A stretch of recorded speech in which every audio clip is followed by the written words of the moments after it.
अध्याय 5 कर्मयोग कृष्णभावनाभावित कर्म अर्जुन उवाच सन्न्यासं कर्मणां कृष्ण पुनर्योगं च संससि यच्नेयः एतयोरेकं तन्मे ब्रूहि सुनिश्चितम्। अर्जुन ने कहा, हे कृष्ण, पहले आप मुझसे कर्म त्यागने के लिए कहते हैं और फिर भक्तिपूर्वक कर्म करने का आदेश देते हैं। क्या आप अब कृपा करके निश्चित रूप से मुझे बताएंगे कि इन दोनों में से कौन अधिक लाभप्रद है? तात्पर्य: भगवद गीता के इस 5वें अध्याय में भगवान बताते हैं कि भक्तिपूर्वक किया गया कर्म शुष्क चिंतन से श्रेष्ठ है। भक्ति पथ अधिक सुगम है क्योंकि दिव्य स्वरूपा भक्ति मनुष्य को कर्म बंधन से मुक्त करती है। द्वितीय अध्याय में आत्मा तथा उसके शरीर बंधन का सामान्य ज्ञान बतलाया गया है। उसी में बुद्धि योग अर्थात भक्ति द्वारा इस भौतिक बंधन से निकलने का भी वर्णन हुआ है। तृतीय अध्याय में यह बताया गया है कि ज्ञानी को कोई कार्य नहीं करने पड़ते।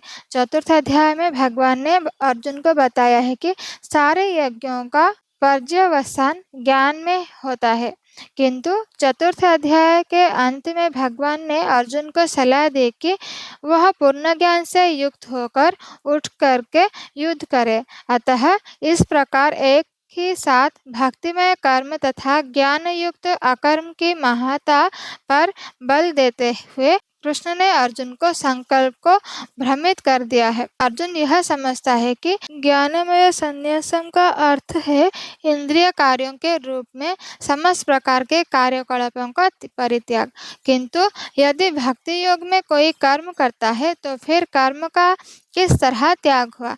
दूसरे शब्दों में वह यह सोचता है कि ज्ञानमय संन्यास को सभी प्रकार के कार्यों से मुक्त होना चाहिए क्योंकि उसे कर्म तथा ज्ञान असंगत से लगते हैं। ऐसे लगता है कि वह यह नहीं समझ पाया कि ज्ञान के साथ किया गया कर्म बंधनकारी न होने के कारण अकर्म के ही तुल्य है। अतएव वह पूछता है कि वह सब प्रकार के कर्म त्याग दे या पूर्ण ज्ञान से युक्त होकर कर्म करे। श्री भगवानुवाच संन्यासः कर्मयोगश्च निःश्रेयसकारवृद्धौ तयोस्तु कर्म संन्यासात् कर्म योगो विशिष्यते। श्री भगवान ने उत्तर दिया, मुक्ति के लिए तो कर्म का परित्याग तथा भक्तिमय कर्म दोनों ही उत्तम है, किंतु इन दोनों में से कर्म के परित्याग से भक्ति युक्त कर्म श्रेष्ठ है। तात्पर्य: सकाम कर्म ही भव बंधन का कारण है।